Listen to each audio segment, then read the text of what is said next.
کچھ لوگوں نے ذاتی مقاصد کے لیے ملک داؤ پر لگا دیا، مجھے سیاست سے بے دخل کیا گیا، پارٹی صدارت لے لی، ان فیصلوں سے ملک کو نقصان پہنچا، سب تباہی کے ذمہ دار ہیں۔ ترقی میں رکاوٹ نہ آتی تو پاکستان آج G20 کا حصہ ہوتا۔ نواز شریف کا لندن میں ورکرز کنونشن سے خطاب، کہا معیشت دوبارہ ترقی کی راہ پر گامزن، حالات دن بدن بہتر ہو رہے ہیں۔ شہباز شریف دل و جان سے ملک کی حالت بدلنے میں مصروف ہیں۔ کچھ دن پہلے خواجہ آصف سے ناروا سلوک کیا گیا، یہ بد تہذیبی والا کلچر لائے، اچھا ہوا ان سے جان چھوٹ گئی۔ گاڑیوں کے پیچھے بھاگنا اور نعرے لگانا ان کا نصیب ہے۔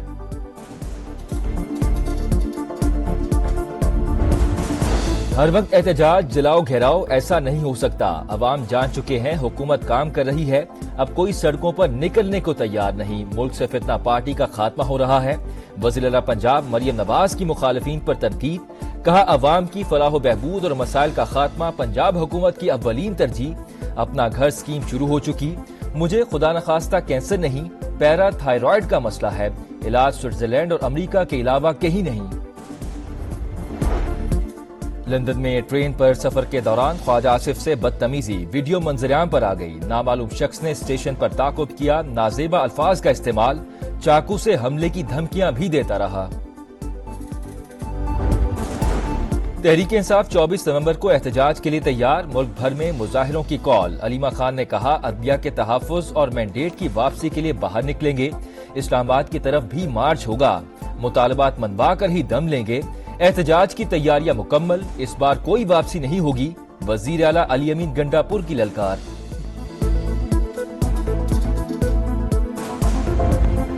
ہم دشمنوں کے خاتمے کا مشن، سیکیورٹی فورسز کا بلوچستان کے ضلع کیچ میں آپریشن، اہم کمانڈر سمیت 4 دہشت گرد ہلاک، اسلحہ اور بارودی مواد برآمد۔ ISPR کے مطابق مطلوب دہشت گرد ثنا عرف بارو خودکش حملہ آوروں کی بھرتیاں کرتا تھا۔ فورسز کی میران شاہ میں کارروائی، 8 خارج ہلاک، 6 زخمی۔ امن و امان میں خلل ڈالنے والوں کو بھاری قیمت ادا کرنا پڑے گی۔ صدر اور وزیر اعظم کی کامیاب کارروائی پر سیکیورٹی فورسز کو خراج تحسین۔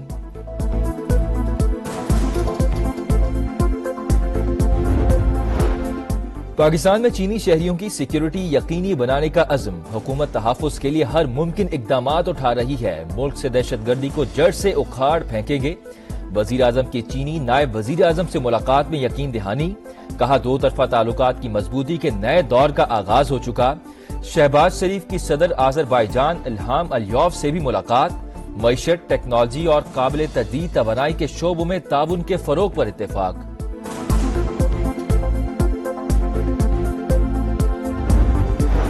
ترقی پذیر ممالک کو قرض نہیں امداد دی جائے، ماحولیاتی تبدیلیوں کے اثرات سے نمٹنے کے لیے عالمی مدد ناگزیر ہے۔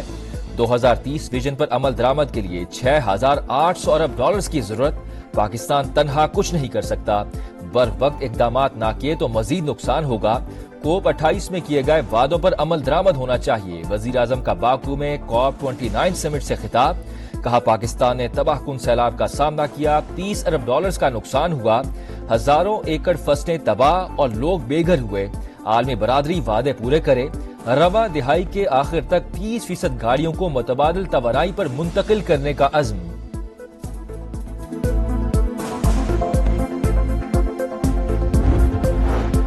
منی بجٹ نہیں آئے گا، پاکستان نے IMF کو منا لیا، عوام پر ٹیکسز کا مزید بوجھ نہیں ڈالا جائے گا۔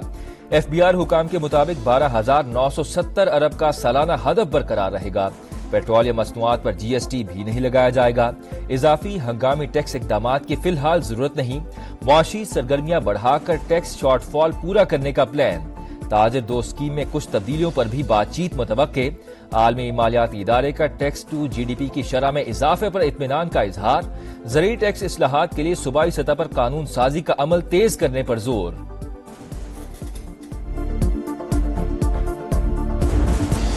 پاکستان کی عدالتی تاریخ میں نئے باب کا اضافہ، پہلے آئینی بینچ کی آج پہلی سماعت، 18 مقدمات سنے جائیں گے، عام انتخابات 2024 ری شیڈول کرنے کی درخواست کی سماعت ہوگی، بیرون ملک اثاثے رکھنے والوں کی نااہلی کی درخواست بھی سنی جائے گی، PDM حکومت کی قانون سازی کالعدم قرار دینے کی درخواست بھی مقرر۔ اسموگ جان کا روگ، پنجاب میں شدت برقرار، لاہور، فیصل آباد، گجرانوالہ، راولپنڈی، ملتان اور دیگر شہر متاثر، حد نگاہ انتہائی کم ہونے کے بعد موٹروے M2, M3 اور M4 مختلف مقامات پر ٹریفک کے لیے بند۔ شہری صورتحال کے پیش نظر دن کے اوقات میں سفر کو ترجیح دیں، حکام کی اپیل۔ آج سے 16 نومبر تک بارشوں کی پیش گوئی۔ لاہور، اسلام آباد، پشاور، فیصل آباد اور جہلم میں بادل برسنے کا امکان۔ قلعہ سیف اللہ، بھکر، ڈیرہ غازی خان اور دیگر علاقوں میں بھی رم جھم متوقع۔ بارش کے باعث فضائی آلودگی میں کمی ہو سکتی ہے، محکمہ موسمیات کا موقف۔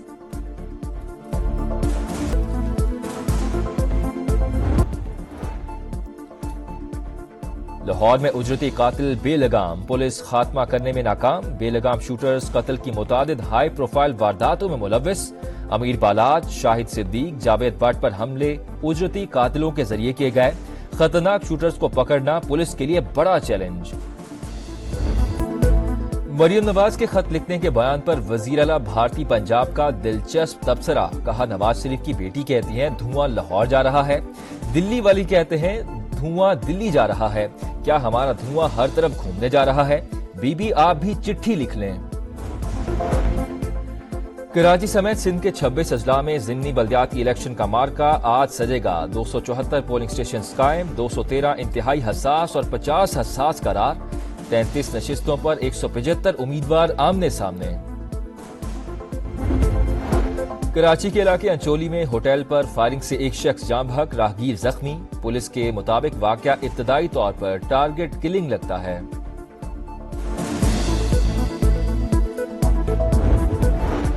جو بائیڈن کے ساتھ ملاقات بہت اچھی رہی۔ ڈونلڈ ٹرمپ نے انٹرویو میں بائیڈن سے ملاقات کی اندرونی کہانی بیان کی۔ کہا اقتدار کی منتقلی سے متعلق ریپبلکن اور بائیڈن کے ٹیمز میں اچھا رابطہ ہے۔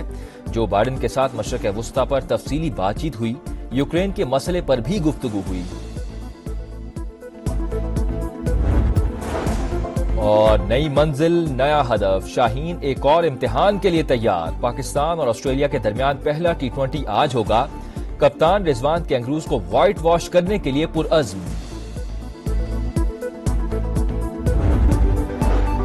سازشی نظریات، فیک نیوز اور نفرت کا فروغ۔ برطانوی اخبار دی گارڈین نے ایکس کا بائیکاٹ کر دیا۔ کہا سوشل میڈیا سائٹ کے مثبت سے زیادہ منفی اثرات مرتب ہو رہے ہیں۔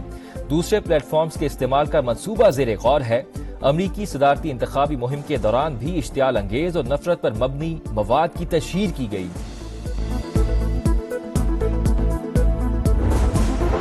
اسرائیل نے غزہ کو مقتل بنا دیا۔ شمالی علاقے میں ایک اور پناہ گاہ پر حملہ، جبالیہ اور خان یونس پر بھی حملے۔ بچوں اور خواتین سمیت مزید 10 فلسطینی شہید۔ 24 گھنٹوں میں 50 شہادتیں، تعداد 43,712 ہو گئی۔ اقوام متحدہ نے 50,000 بچوں کے فوری علاج میں مدد کی اپیل کر دی۔ لبنان میں اسرائیل کی وحشیانہ کارروائیاں جاری، بیروت سمیت کئی شہروں پر بمباری۔ عمارتیں ملیہ میٹ، 2 دن میں 74 شہری شہید۔ حزب اللہ کا جوابی وار، 6 صہیونی فوجی جہنم واصل۔ اسرائیلی فوجی اڈے پر بھی حملہ، درجنوں راکٹ داغ دیے۔ لبنان سے کوئی جنگ بندی نہیں ہوگی، اسرائیلی وزیر دفاع کی ہٹ دھرمی برقرار۔